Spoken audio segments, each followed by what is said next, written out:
Cuando pertenecemos a una comunidad, los seguidores de un equipo, una profesión, un barrio, hay fuerzas que nos mueven a estar de acuerdo, a cumplir las expectativas de la comunidad, a formar un robusto intragrupo. ¿Qué ocurriría si se formaran comunidades en torno a hacer buenas obras? Así como a los movimientos Scout, los miembros se les pide hacer una buena acción cada día. Buenos días, Álvaro Cedeño y Álvaro Cedeño les saludan en este episodio número 218 de Diálogos con Álvaro Cedeño.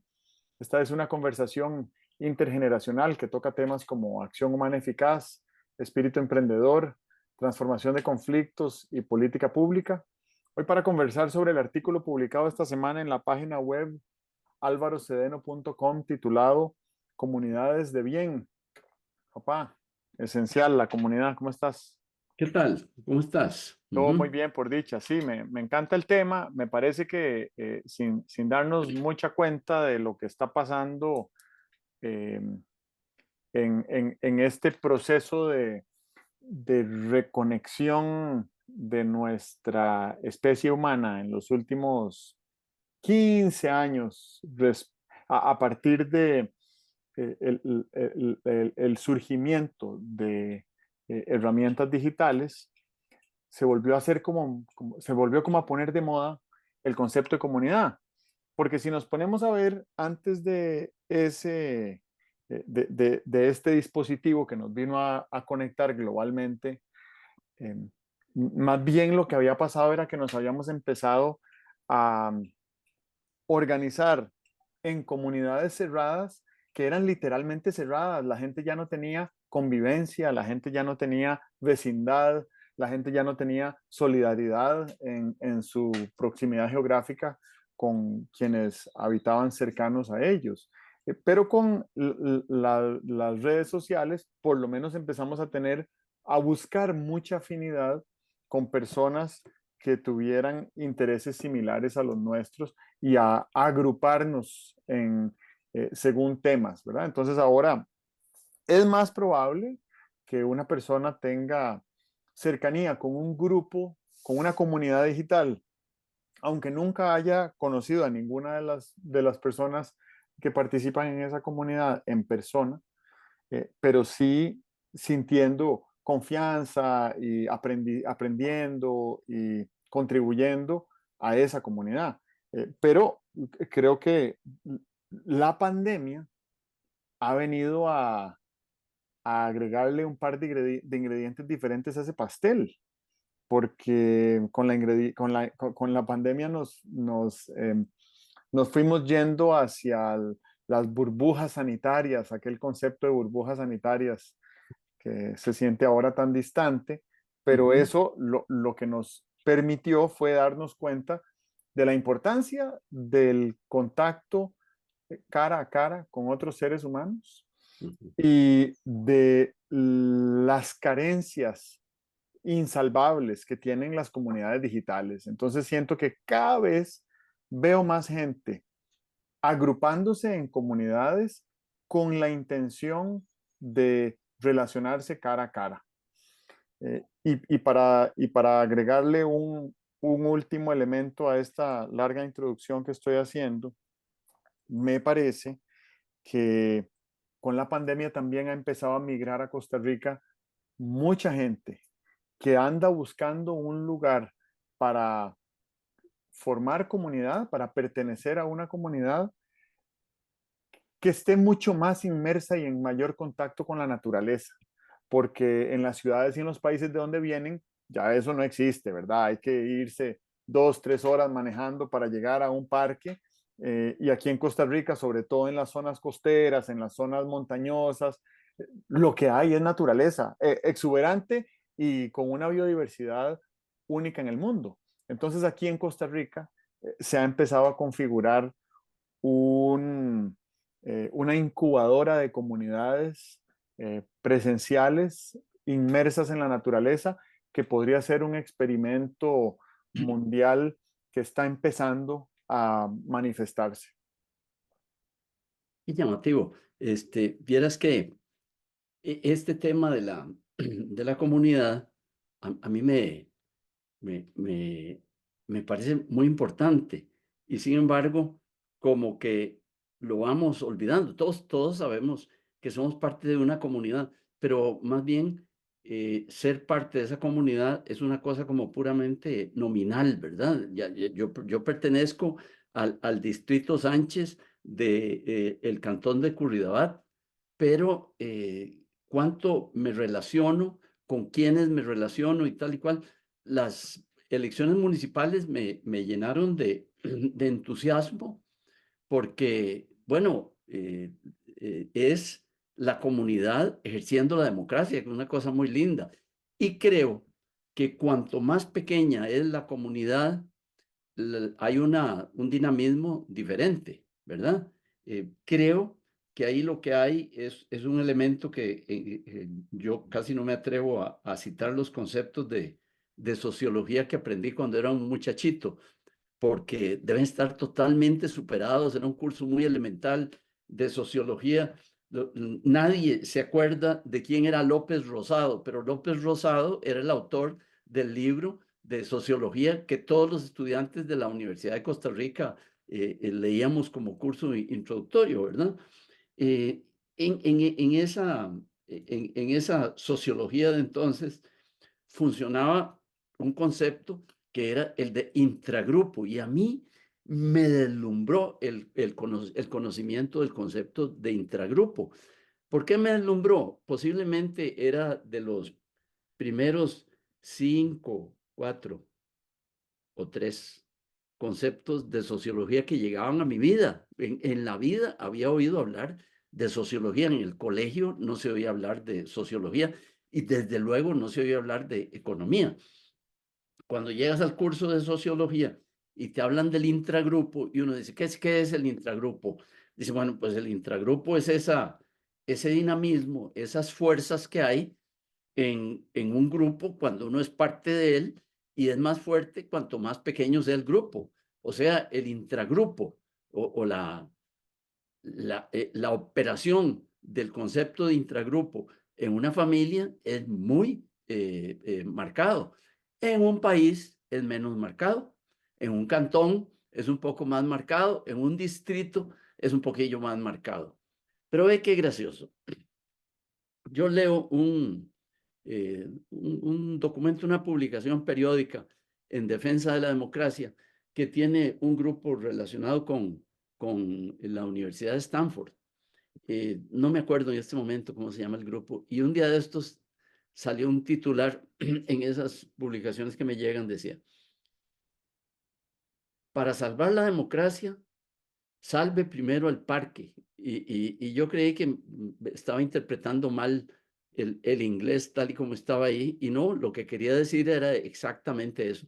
Para salvar la democracia, salve primero el parque. Y entonces daban el ejemplo de un parque que había venido a menos, las canchas de fútbol estaban llenas de zacate grueso, las canchas de basquetbol con los aros, ¿cómo se llama? Tableros, no sé cómo se llaman ahí, medio cayéndose, sin marcas y tal. Y desde luego los playgrounds para los niños también.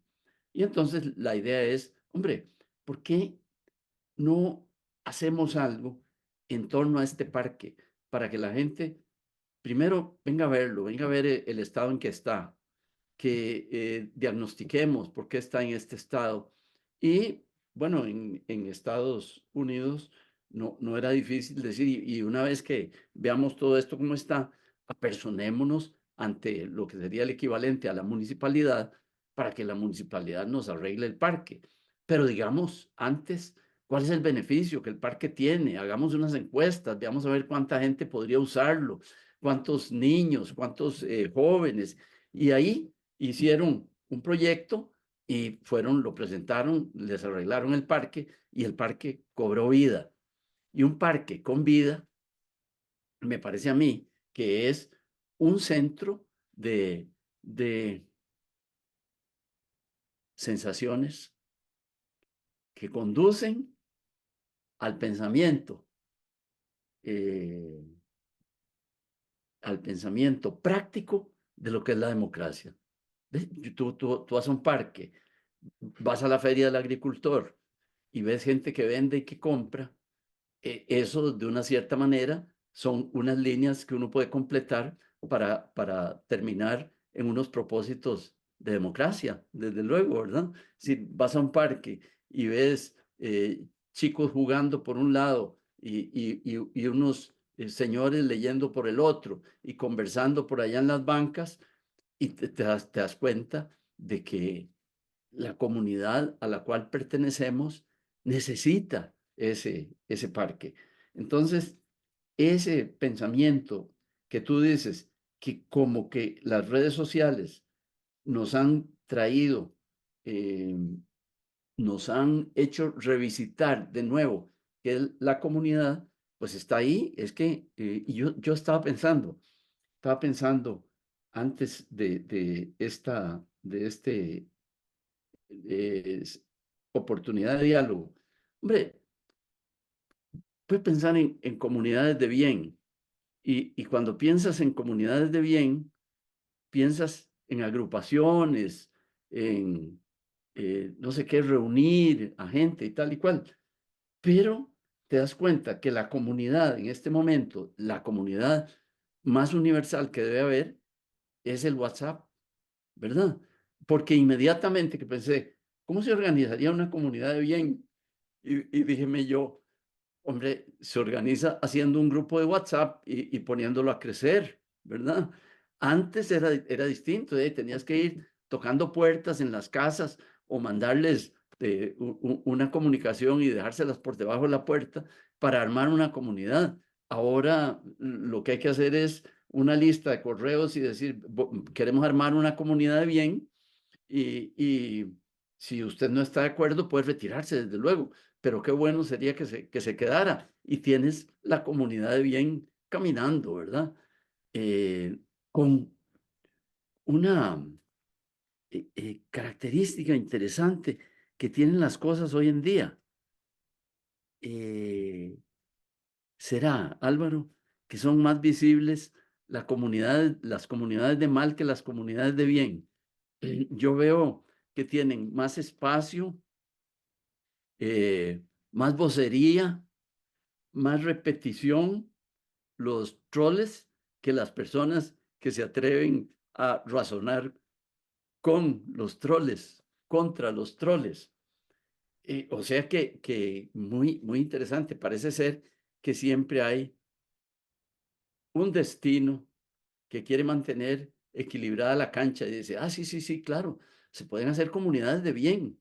Bienvenidos todos los que quieran hacer comunidades de bien, pero también para darle chance, a- para ser muy inclusivos, abramos también el espacio para que haya comunidades de mal, y hay comunidades de mal en el WhatsApp y hay comunidades de mal en general, ¿verdad, Álvaro? Es que a la vez que había aquí en Costa Rica hace mucho tiempo una comunidad que se llamaba de rescate de valores. Yo no sé si existe o no existe, pero había una comunidad de rescate de valores, pues de ahí hoy en día también existe también el narcotráfico con todas sus relaciones, con toda su estructura, con todas sus normas sociales, porque hay normas sociales en una organización de narcotráfico, desde luego. Eh, o sea que la cancha está nivelada. Hay oportunidad para crear comunidades de mal y hay oportunidad para crear comunidades de bien.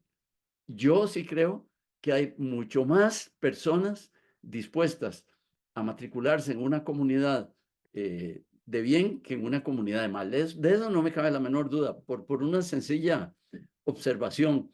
Si hubiera una predominancia de gente dispuesta a matricularse en comunidades de mal, ya esta cosa se hubiera extinguido, ¿verdad?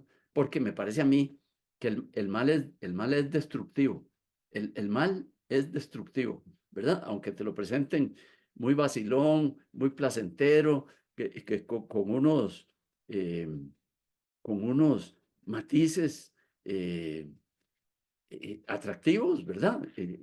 Piensa, por ejemplo, en el enriquecimiento ilícito. Cuando ves el enriquecimiento ilícito, ves dos cosas. Uno, las grandes sumas que hay metidas en enriquecimiento ilícito, porque enriquecimiento ilícito no es un término que se aplica a los que roban gallinas, ¿verdad? Ok, entonces hay un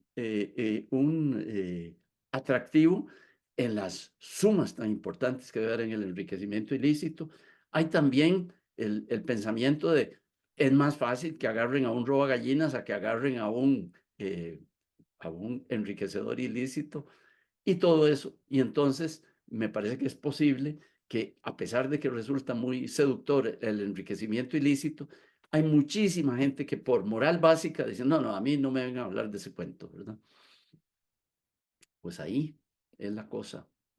Bueno, tengo mucho que decir, pero no quiero ser exhaustivo.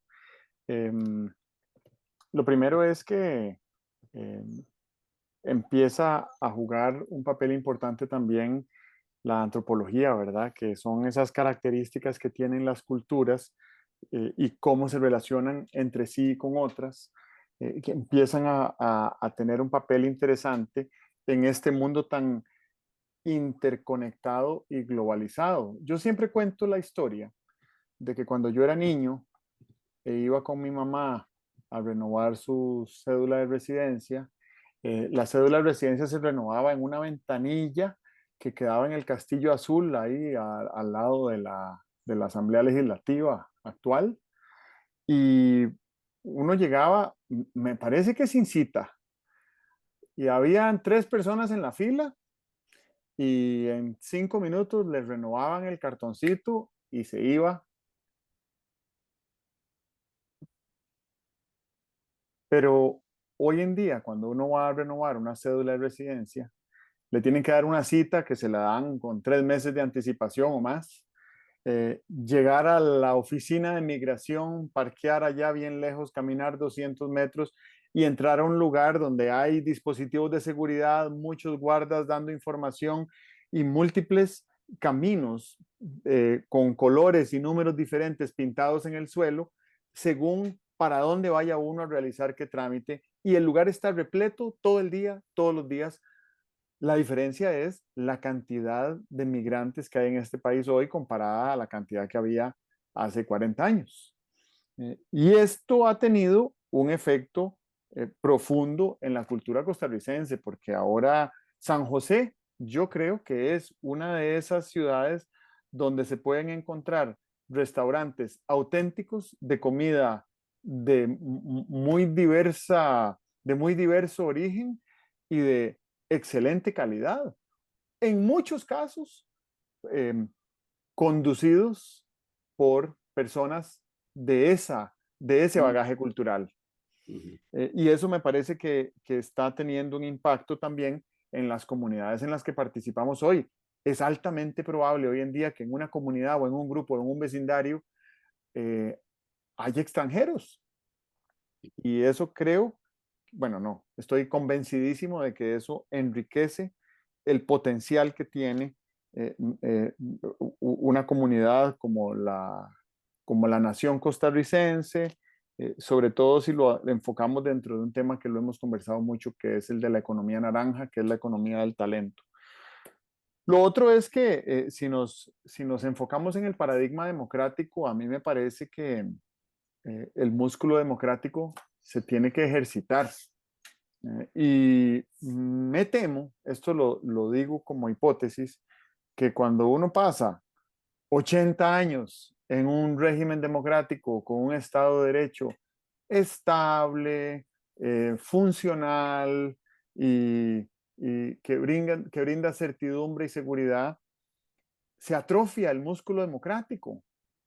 La gente puede convertirse en un polizón y no votar en las elecciones municipales o en las elecciones nacionales o en las elecciones de diputados, porque no le importa quién quede, le va a seguir yendo bien, porque esta zona de confort que le garantiza el Estado le satisface y le resulta suficientemente cómoda. Y además, el Estado democrático le da la libertad de que opine lo que quiera y que insulte y ofenda y que diga, este fulano no me representa, pero se le ha atrofiado su músculo democrático. Y creo que la atrofia del músculo democrático tiende a empeorar entre más antigua es una democracia. En el caso nuestro es una democracia muy antigua y la atrofia del músculo democrático hace que cualquier persona que venga con la intención de ser disruptiva en el régimen democrático para instaurar un régimen diferente, encuentra mucha gente cuyo músculo democrático atrofiado simpatiza con alguien que viene a seguir resolviendo los problemas y si se quiere quedar en el poder por 30 años seguidos, pues que se quede. La verdad es que así como estamos ahora, estamos bien, ¿verdad? O también está la otra versión. Así como estamos ahora, no podemos continuar. Entonces, que venga alguien a cambiar todo esto porque no funciona y si se quiere quedar 30 años en el poder, que se quede. Ahí me parece que hay un riesgo muy alto de perder el método por medio del cual hemos logrado lo que hemos logrado, bueno o malo, que además tiene intrínseco en sí mismo el reemplazo periódico de las personas que toman decisiones. Eso no sucede en otros regímenes, ¿verdad? Un régimen autocrático no tiene ese elemento, no es como para decirle, mire, ¿sabe qué? Usted ya estuvo aquí mucho tiempo, el próximo año con la elección se le acaba su turno y tiene que salir. Eso no existe en un régimen autocrático. Ok, Ujú. y dos cosas más que quiero postular para, para abrir la conversación en otros dos sistemas. El primero es el diseño de sistemas. Y el diseño de sistemas quiere decir cómo incorporamos a una comunidad de personas y de otras formas de vida incentivos, reglas, límites y cómo fomentamos el crecimiento orgánico de manera que la evolución sea una coevolución y no una ruptura donde unos se quedan atrás y otros progresan. Y el otro tema es el de mejoras aceleradas en las comunidades. Mejoras aceleradas, ¿como en qué sentido? En, en garantizar los derechos de las minorías, en aumentar el impacto positivo que reciben las mayorías, en aumentar niveles de bienestar en grado individual, colectivo, eh, humano en general y biosférico. ¿De qué manera podemos aumentar el bienestar de otras formas de vida como parte del quehacer de una comunidad? ¿Cómo promovemos la confianza como la moneda de cambio más valiosa que existe y que hemos logrado crear? Tan valiosa la confianza que hasta produce oxitocina. Eh, ¿Cómo introducimos eh, el mecanismo del perdón en una comunidad? Ujú. ¿Y cómo nos aseguramos de que toda la dinámica, tan compleja y confusa como pueda parecer, sea un proceso constante de aprendizaje?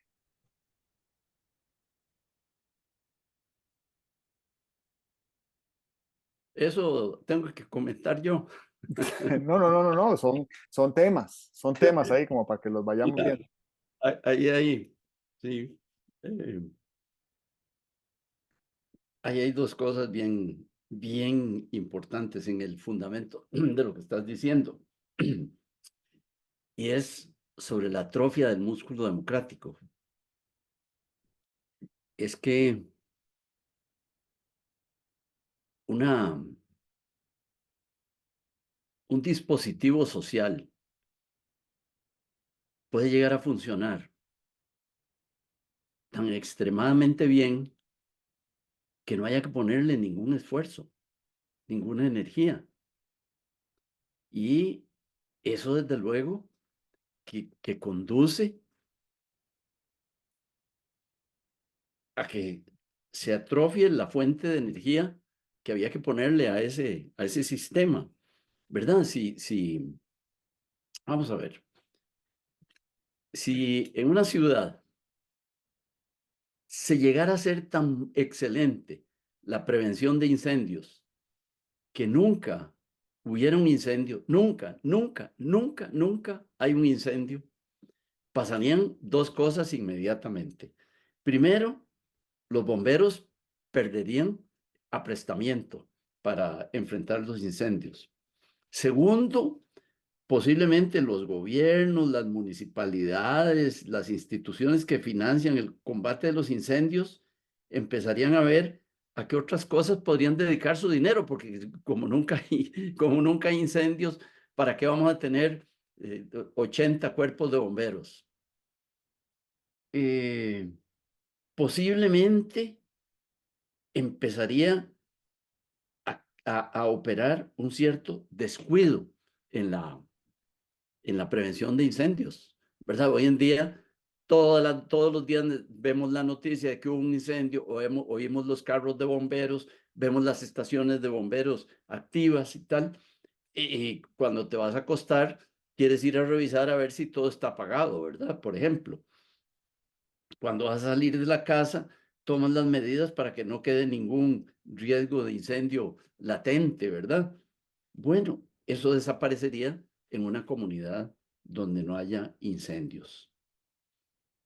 Me parece que decías, y si no lo decías, se puede interpretar fácilmente de lo que estabas diciendo, que nuestro sistema democrático ha funcionado prácticamente sin sobresaltos por mucho tiempo. Bueno, para empezar, ha funcionado sin sobresaltos durante 75 años. Y si te vas de ahí para atrás, tienes que sumar, no sé, creo que 30 años más todavía para atrás la última interrupción dictatorial que tuvo nuestro sistema en el 17. Y eso quiere decir que tenemos más de 100 años de un sistema de incendios de la voluntad popular que funciona tan bien que ya nos olvidamos de que teníamos que hacer entrenamientos, que teníamos que tener cuerpos de bomberos y tal y cual, ¿verdad?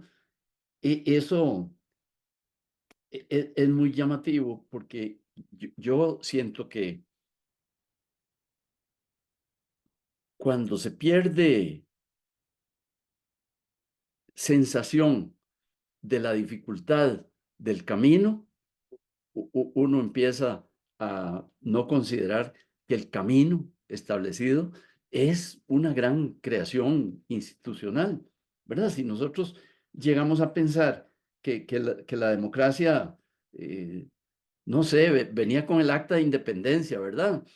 Que con el acta de independencia que nos llegó de Guatemala, nos llegó también un mágico, seguro, perpetuo de democracia y que entonces no hay que defenderla, ni hay que abonarla.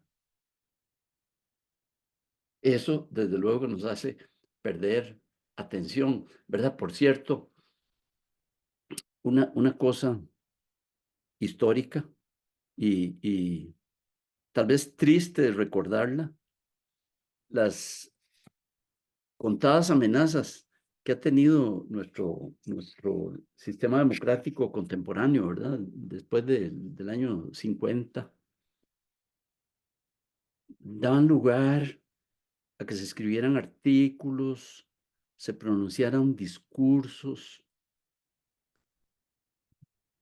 de los cuales recuerdo mucho la imagen siguiente: el árbol de la democracia hay que abonarlo de tiempo en tiempo.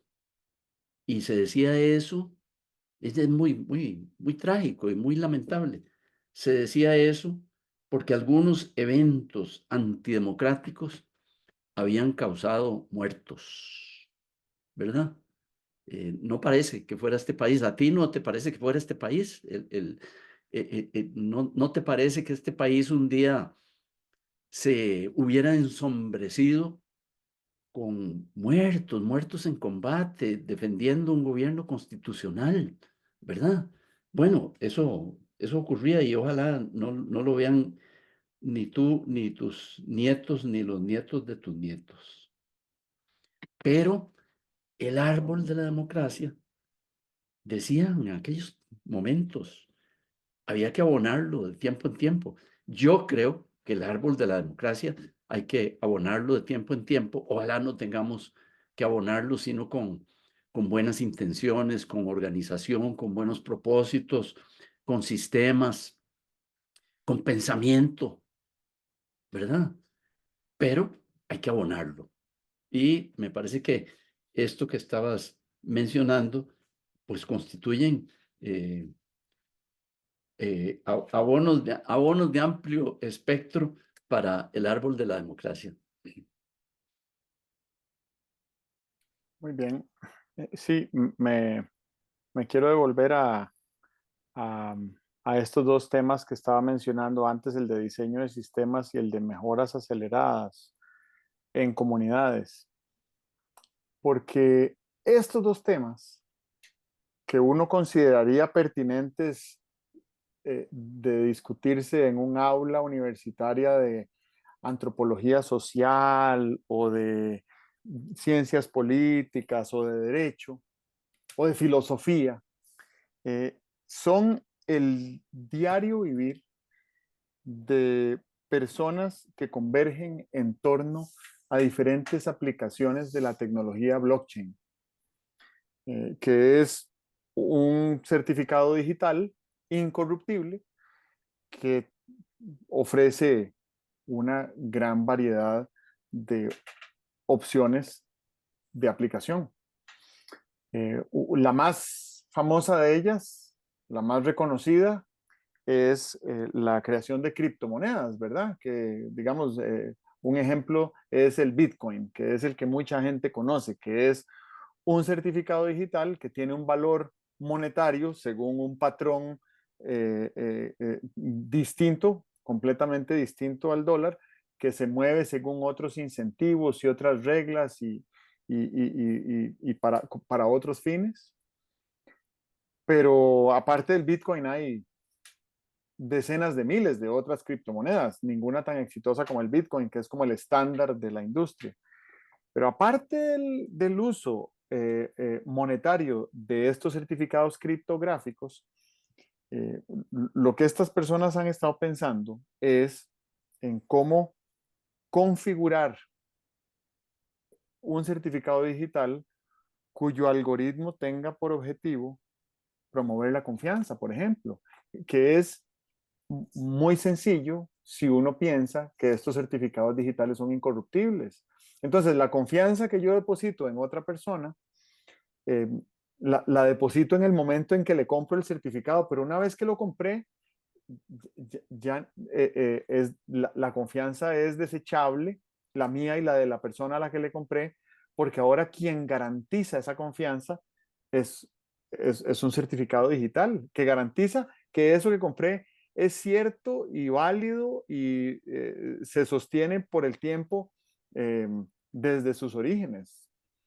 Yo pienso que en estos tiempos de esa tecnología que ya tendrá 15 años de haber nacido, si lo comparo con la misma función que cumple la institución pública en este país, que se encarga de garantizar la confianza, que es el Registro Nacional de la Propiedad, que tiene 150 años de existir y que es tan vulnerable que hoy en día, año 2024, los abogados penalistas están repletos de trabajo por fraudes registrales en los que participan abogados, eh, por medio de los cuales le, le roban propiedades registrales a clientes.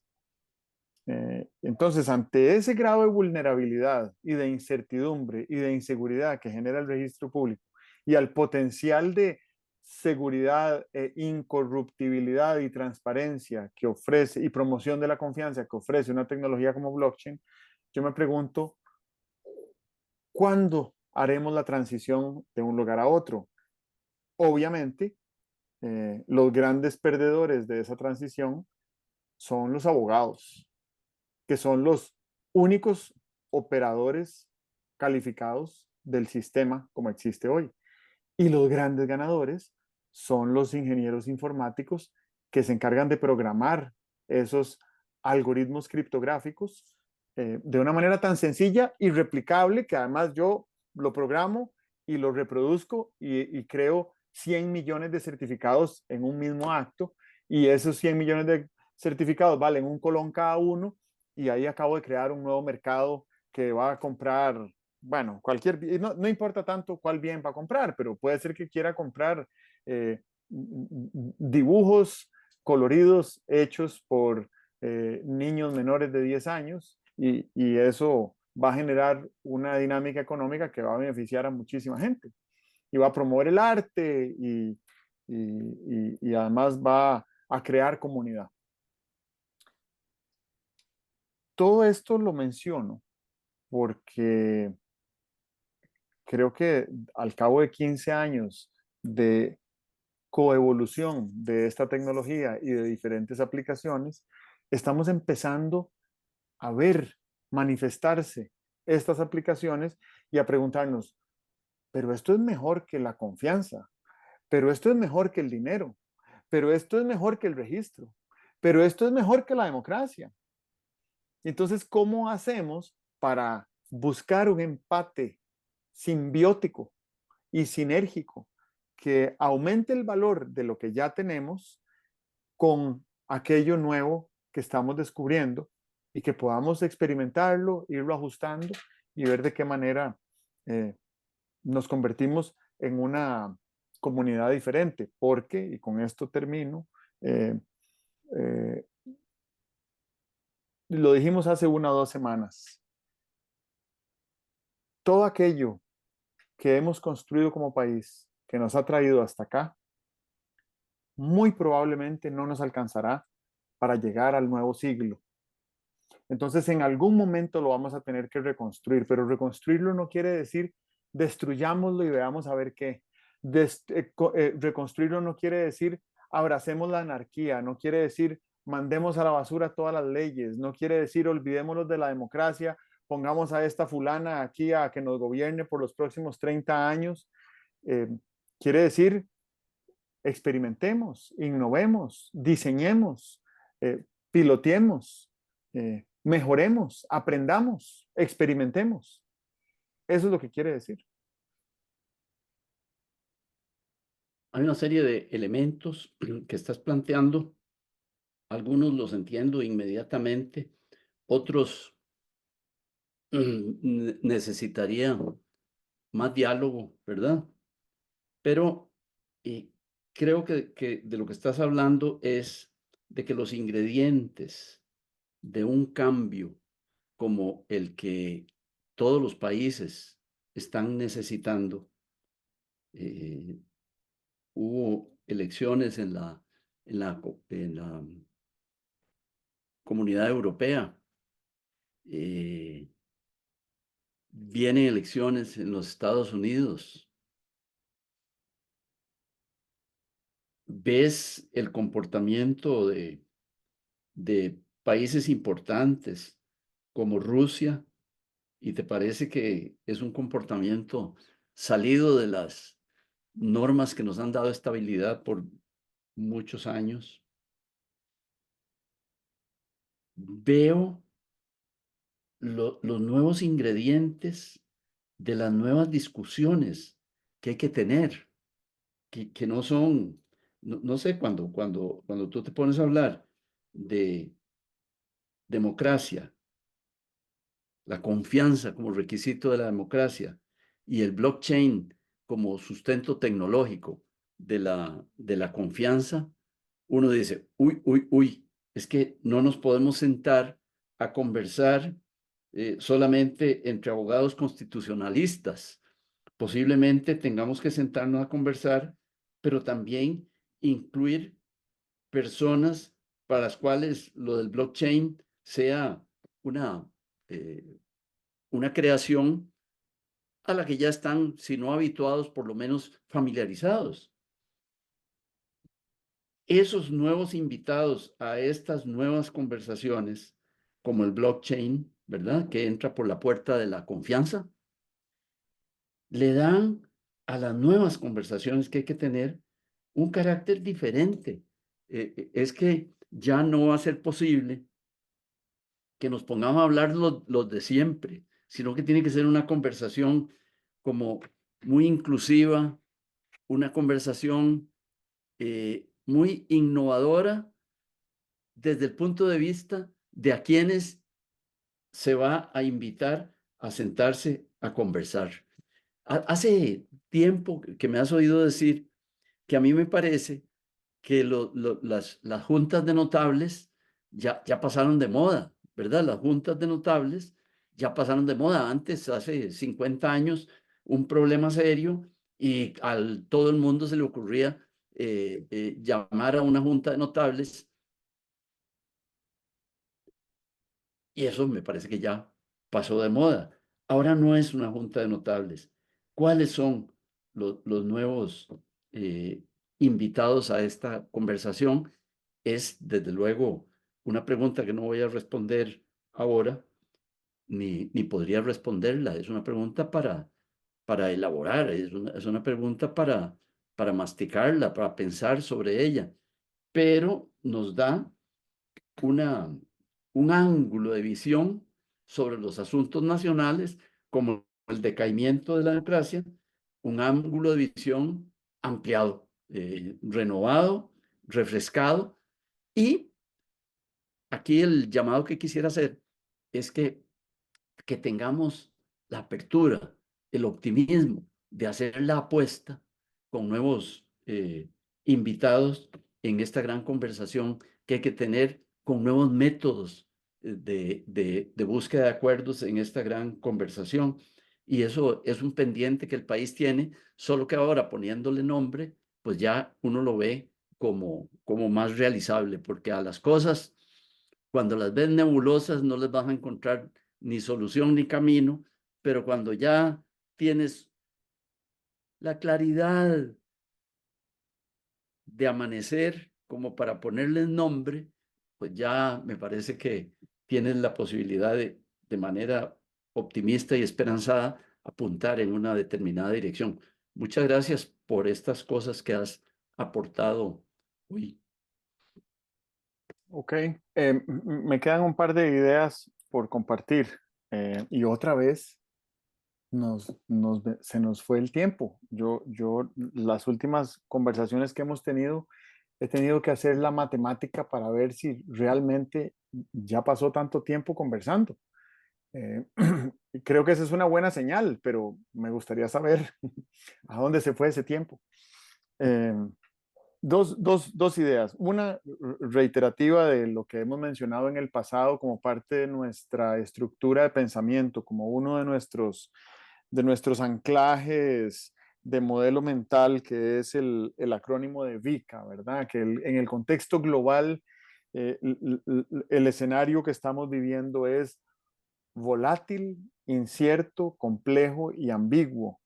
Eh, Cualquier noticiero o revista o periódico que uno abra hoy en este momento, ya sea nacional o internacional, no importa de qué país, es muy fácil identificar la influencia de la volatilidad y de la incertidumbre y de la complejidad y de la ambigüedad, ¿verdad? Estamos hoy ante una variedad de crisis y de conflictos donde hay unos muy claros ganadores y unos muy claros perdedores. ¿Y cómo hacemos para transformar ese conflicto?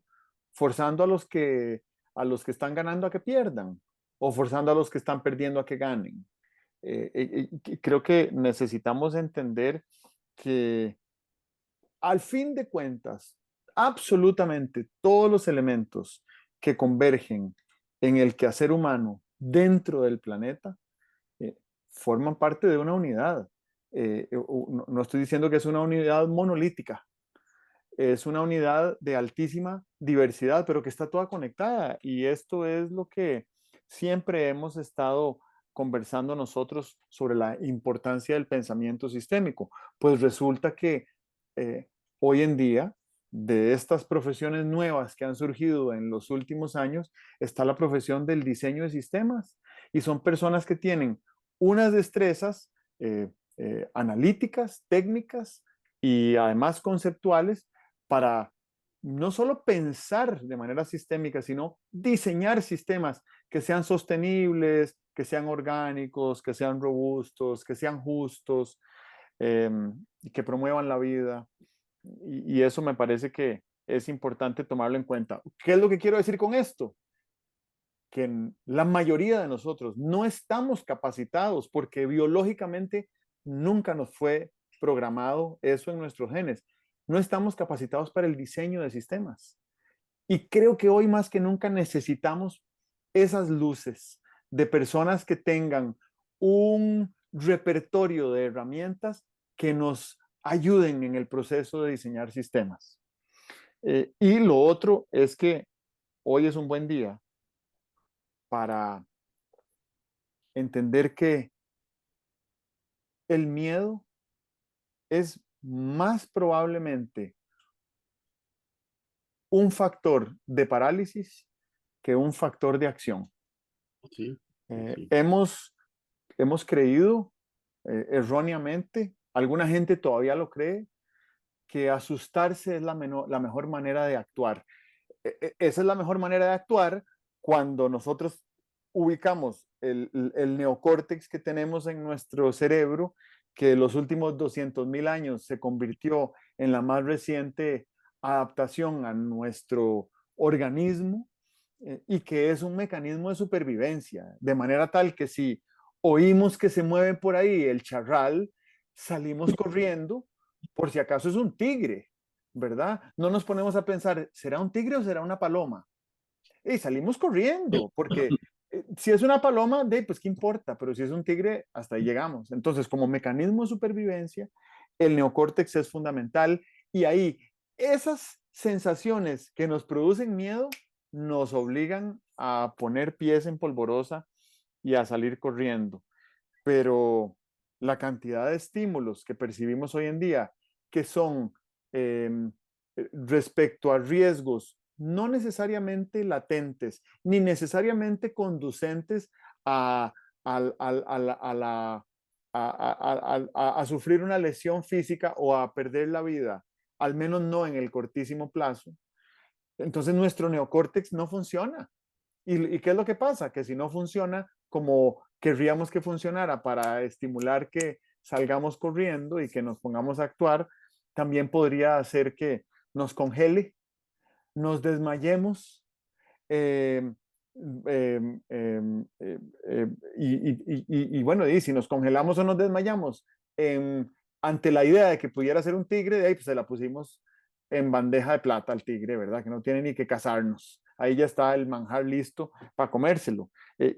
Creo que más bien esa parálisis va en contra de los objetivos globales que tenemos como especie, porque al final de cuentas hay otros millones de especies vivas en la biosfera, pero no son, nosotros, los seres humanos, somos la única especie que tiene la capacidad de gestión para resolver el problema de la insostenibilidad y de la degradación ambiental y del colapso planetario para todas las demás, incluidos nosotros.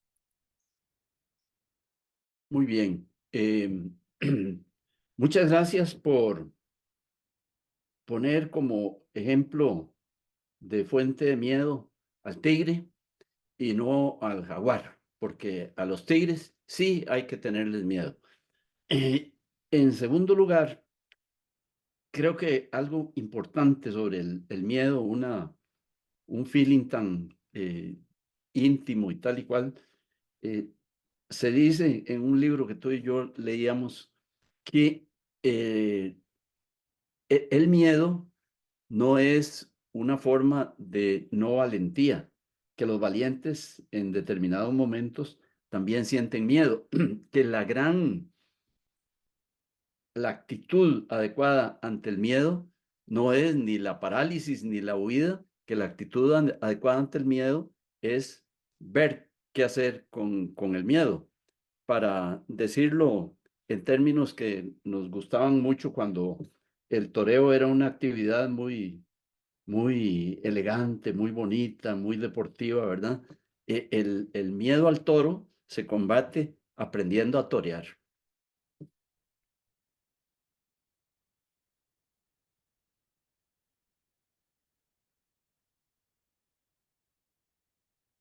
Ok, Muy bien. estamos, Nos- ¿verdad? muchas gracias por casi una hora de intercambios. eh, se pareció esta cosa a un partido lleno de jugadas rápidas, ¿verdad? Ajá. Tal vez por eso se nos va tan rápido el tiempo. Puede Sí, ser. sí. Ujú, muy Ok, bien. que estés muy Bueno, bien. ok, Dios. Chao.